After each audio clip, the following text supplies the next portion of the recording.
visi. Taigi, pradedam naują skiltį mitybą. Tie, kurie lankosi mano svetainėje, jau kurį laiką matė tą naujos skilties pavadinimą. Vis dar rašau ten informaciją. Tai, žodžiu, dabar čia noriu padaryti tarsi tokį įžangėlę į tą skiltį. Tai yra, kas toje skiltyje bus, apie ką kalbėsime ir sakykime, iš karto noriu atsakyti tam tikrus tokius klausimus. Nu, ne kiek klausimus, bet tokius iš karto pastabėlės padaryti, kad ateityje nekiltų jums tam tikri klausimai papildomi, kad nebūtų diskutuojami apie tam tikrus dalykus. Žodžiu, į ką iš karto dabar atsakysiu šitoje įžangoje. Ne? Taigi, pradžioje apskritai, ta prasme, kodėl mitybos skiltis iš viso atsirado mano svetainė. Visgi, svetainė buvo kaip ir, pradinis tikslas kaip ir su savyginai buvo susijusi, ne, informuoti apie savyginą. Bet reikia suprasti, kad mityba, tai siejasi su viskuo, ta prasme. Nuo mitybos priklauso tiek jūsų sveikata, tiek fiziniai rezultatai, tiek, bet kokia jūsų veikla. Tad iš dalies galima ir per tą prizmę prieiti prie savyginos, kad kuo geriau jūsės, kuo geriau atrodysite, tuo kaip ir, bus kaip ir geriau. Bet realiai priežastis yra truputį netgi kita. Tai yra, kuo toliau, matot, vis tiek ta svetainė jau tarsi truputį ir dalinasi. Yra nemažai vietos jau skiriama ir fiziniam pasirengimui. Plius prasidėjo užsiėmimai pas mane irgi fizinio pasirengimo. Tai, sakykime, kuo daugiau dėmesio skiriam fiziniam pasirengimui, tuo, aišku, mityba vadina vis svarbesnį vaidmenį. Ir galiausiai, nežiūrint tų priežasčių, aišku, pagrindinė tokia priežastis yra tai, kad aš sulaukiu daugybės klausimų iš jūsų, būtent mitybos tema. Ir iki šiol aš ten rašinėdavau, kartais ten, kadangi klausimai labai dažnai kartuojasi, tai pusę jų bandydavau kopijuoti esminį tekstą vėl ir ten po to pats pasiklydavau tarp tų atsakymų visų.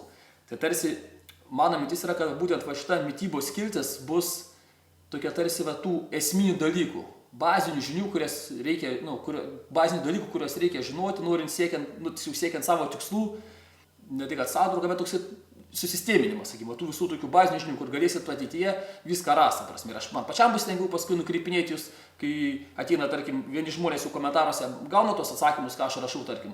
Paskui ateina nauji žmonės, vėliau randa tą svetainę ir vėl nuo pradžių visi prasideda tie patys komentarai, tie patys klausimai. Tai sakykime, tokia ir yra mitybos, tos vadinkim, skilties paskirtis, kad tiesiog tenai būtų sukaupta visa informacija, kas susijusi būtent su mityba. Ką dar reikėtų pabrėžti? Aišku, mintis ta, kad šita skiltis apie mitybą bus daugiau orientuota į žmonės, kurie neturi pakankamai informacijos. Nes tie, kurie domisi, tai yra paraškai iš esmės galbūt viską ir žinos. Ta prasme, aš čia neskildinėsiu kažkokių tai nerealių stebuklų, super tiesų ar kažko tokio. Tai yra bus esminės bazinės žinios, kaip ir ką daryti, ta prasme, kalbėsime ten, tarkim, kaip dėliotis mitybą, kaip apskritai kas ta mityba, kaip reikia skaičiuoti kalorijas, nereikia, kas tos kalorijas, kaip maitinti siekiant, tarkim, augint masę, kaip maitinti siekiant mest svorį, ta prasme, ten ryškint kūną ir taip toliau. Žodžiu, apie papildus kažkiek galbūt bus tam tikros temytės. Žodžiu, pabandysim būtent tą visą dalyką apšnekėti. Kas dėl pačios informacijos, kuri bus šiai skiltyje. Ta prasme, aišku, čia nebus nieko mano kažkokia išgalvota, ta prasme, pagrindė bus visa informacija, tai tiesiog sukauptos teorijos visos, ne? Visa teorinė medžiaga, aišku, ir mano praktiniai tai patys irgi, aišku, mano ar tam tikrų žmonių, su kuriais aš bendrauju, ta prasme, praktinės patirtis, kaip kas geriau veikia ir kaip kas vyksta, bet turiu turėti vieną dalyką galvoje, kad visa tai yra tam tikros teorijos.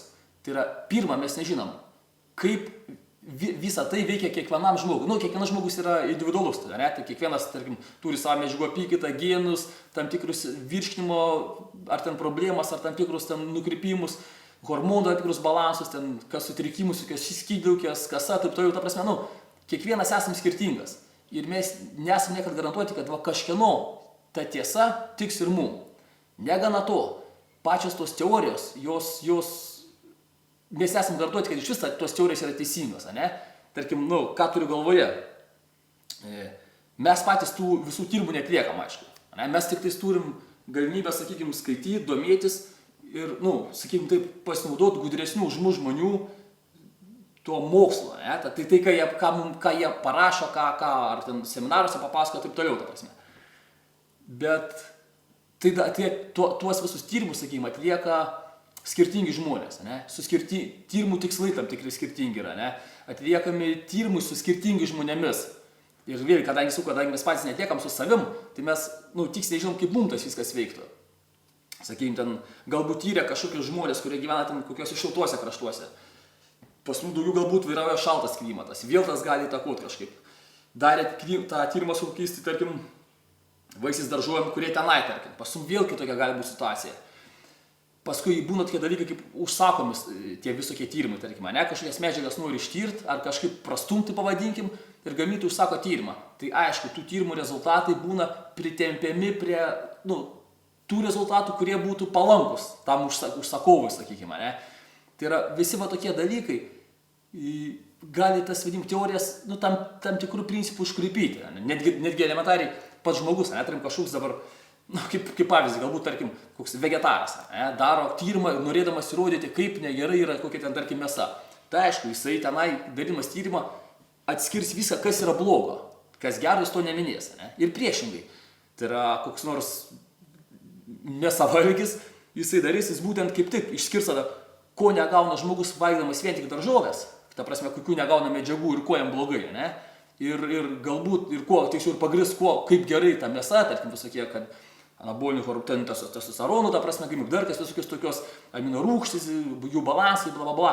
Tuos dalykus paminės ir nutirės tam tikrus blogus dalykus. Žodžiu, ką aš noriu pasakyti, kad visos teorijos turi teisę gyvuoti, bet kaip jos vyks reikia mums patiems eksperimentuoti ir žiūrėti, kaip mūsų veikia. Plius mūsų klimato sąlygomis, prie mūsų esamo fizinio krūvio, prie ten, žodžiu, dienotvarkės, taip toliau, prie visų tų dalykų. Ir vien kuo aš vedu visą tą iš tikrųjų. Esmė yra, kad aš, pavyzdžiui, labai, žodžiu, ką noriu pasakyti, kad labai yra beprasmis visų komentarų ir ginčų čia dalykas. Tai yra, tarkim, aš anksčiau kartais skaitinėdavau forumuose, ar, ten kažką ten žiūrinėdavau, bet ir, man juoką keldavo, kaip žmonės iki kraujo lašo paskutinė ten ginčiasi, deda galvą, va, čia tu nusišneki, va, čia teisybė, pum ir meta kokios nuorodas, paskaito porą straipsnių ir čiučiuk primeta nuorodą, o kitas kažkas gudresnis dar randa kokių, ne, tu nusišneki, va, čiučiuk nuorodą. Bet jie realiai nesupranta, kad jie ginčiasi ne dėl savo, bet dėl kažkieno kitų tiesų. Tai yra, kažkas vienas sugalvoja kažką, kažkas kitas dar kažką. Ir va tas žmogus paskaitė, rado vieną ir jisai įsitikinęs ir ant visų varo iš jo durniai gaidžiai, ta prasme, va čia yra tiesa, ne? Tai va, sakykim, tas, ką noriu pasakyti, va tokių, tų visų komentarų, va, beprasmių tų rašinėjimų, būtų jie nepagidaujami, ta prasme. Ten, aišku, diskutuoti viskas ar ko, jūs galite, ta prasme, komentaras, taip toliau.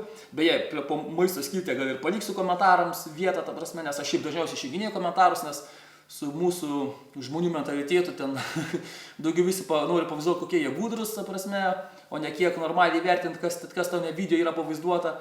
Tad ten, žodžiu, arba reikia daug blokuoti, arba reikia, tiesiog teršia bereikalingai ir gadina visos medžiagos naudą.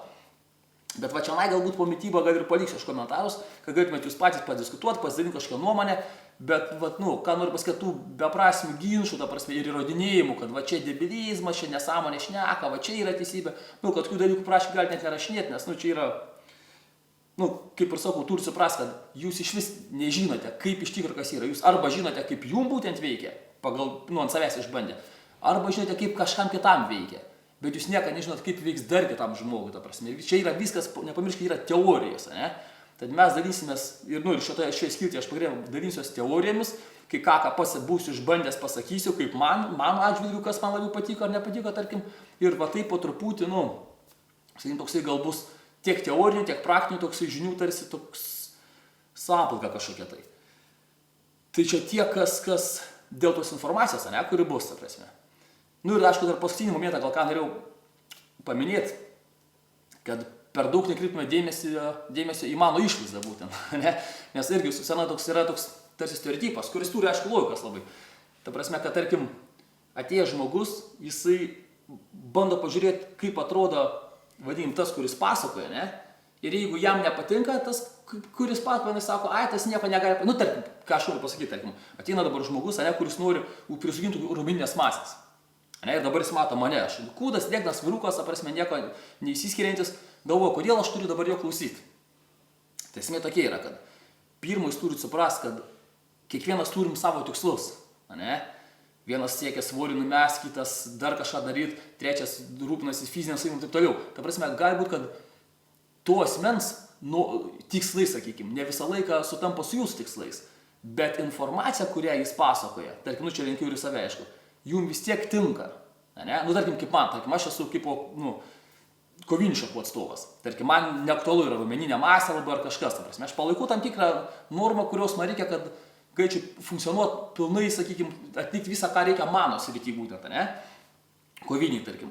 Ir man aktualu labiau yra ištvermė, greitis, vikrumas, taip toliau, ta prasme. Aš neatlieku tų grynų kultūrizmo treniruočių, aš, viškai esu toli nuo kultūrizmo, ne? Tad ir man, aišku, išvaizda irgi, nėra optimali, kokia galbūt galėtų būti, jeigu aš skirčiau visą dėmesį būtent tam. Ne, čia pirma.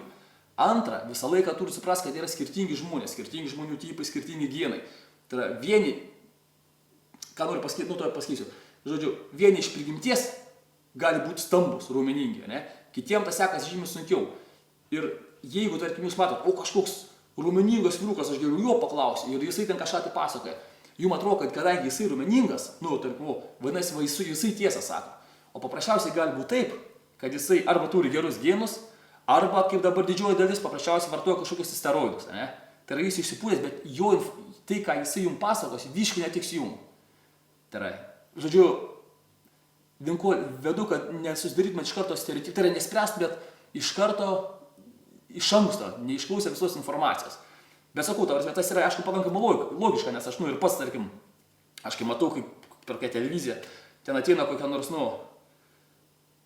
kaip pasakyti, švelniai pasakius, apkūnus žmogus, taip sakykim, ir jisai pasakoja, kaip reikia numest svorį, kaip didžiulis dietologas, čia reikia maitintis taip ir taip, o pats turi didžiulį viršsvorį. Tai aišku, tuo atveju, ta prasme, man ir pačiam toks, tikėti jo nėra jokio noro ir pagrindo jokio nėra, ne?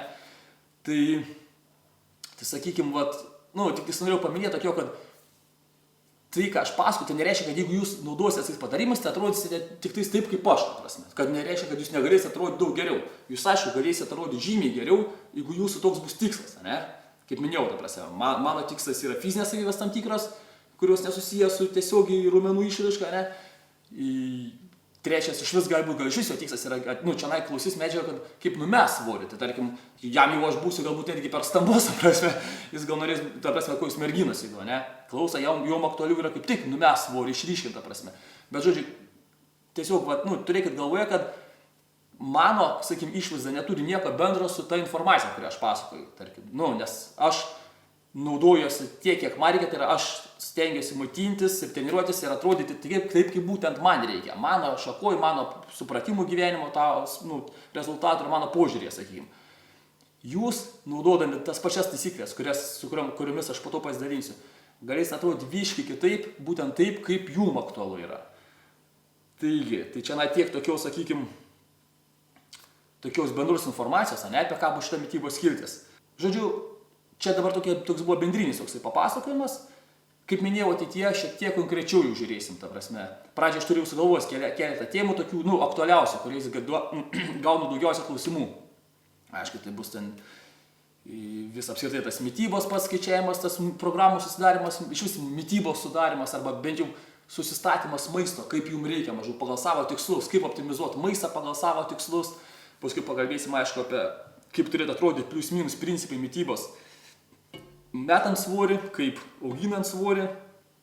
Pusryčių tema daugeliu labai aktuali, nes daugelis visiškai pusryčius ignoruoja, valgo ne taip, kaip reikia, pagal savo tikslus, sakykim, taip. Ir žodžiu, tokių, o paskui ateityje matysim, kiek tų temų išsirituliuos gal daugiau, iš jūsų klausimų matysiu, kas jums aktualu, kas domina, ir taip po truputį, sakykim, bandysim tą visą mitybos skiltį judinti, ne? Tikiuosi, kad jinai bus jums naudinga, kažkas kažką sužinos. Tie, kurie žino, galbūt mažiau sužinos, galbūt jiems ir nebus tokia aktuali, bet pradedantiesiem arba apskritai, kurie mažiau domisi, sakykime, arba neturi laiko ieškoti informacijos, aš tikiuosi, kad visa šita skiltis bus labai naudinga. Tai tiek, sakykime, tos tokios įžangos į tą mitybos skiltį. Ir šiaip jau man laikas valgyti, žodžiu. Tai tiek ir iki kito karto. Postscriptum. Pamiršau paminėti, kad kiekvienas video turės, aišku, ir aprašymą. Tai yra į savo svetainę Redis Savigina, jo toj mitybos skiltyje, ne, ta prasme, bus įkeltas ir tas video, aišku, kurį matysite ir kas YouTube kanalą, tarkim, užsiprenumeravę, bet ir tenai bus aprašymas, kurį taip pat, jeigu, turite laiko arba noro, būtų irgi, rekomenduojama paskaityti. Nes video medžiagoje, va, kaip ir šiuo atveju, aš galbūt kartais, kažką pamiršiu pasakyti. Kitą kartą kalbant būna susipainioju, gal kažką tai netgi suklysi. Bet, žodžiu, aprašyme bus visą laiką informacija, tam tikslesnė ir galbūt netgi pilnesnė, kai kuriais atvejais kažką tai. Aišku, kur bus šiaip tokias temos, lengvos kažką pasakojant, tai ten ir aprašymas galbūt nebus labai išsamus, ne? Bet kai kažką, tarkim, kalbėsiu, kažką tai, detalesnius dalykus, tai kalbant vis tiek, kai kažką pamirštu paminėti galbūt, kažką tai, šiaip galbūt tik tais nufilmavęs video galbūt ar dedant aprašymą, tai kažką prisiminsiu, ką reikėtų, kas būtų naudinga irgi žinoti, paprasme, tai būtent aprašyme aš visą laiką papildysiu šiek tiek daugiau. Tai yra, arba, pavyzdžiui, ypač jeigu jūs žiūrite va šitą video, tai tik tais YouTube žiūrite, tai pačią svetainę net neinat. Tai jeigu norite, visgi, jeigu norite daugiau informacijos sužinoti, tarkim, ta tema, išklausėt video ir ta tema jums, aktuali yra, ta prasme, tai galite, nepatingėti dar įeiti ir į svetainę. Visą laiką nuoroda bus, aišku, ir YouTube aprašymą apačioje, ne? Tai yra, bet būtent užeiti į svetainę, paskaityti dar būtent patį aprašymą, nes tenai galite surasti tam tikrų papildomų dalykų, kas liečia būtent tą temą. Tai sakykim, tai tiek. Papildymo, daugiau berods nieko nepamiršau. Gerai, dabar jau viskas. Iki, nes jau valgyti noriu.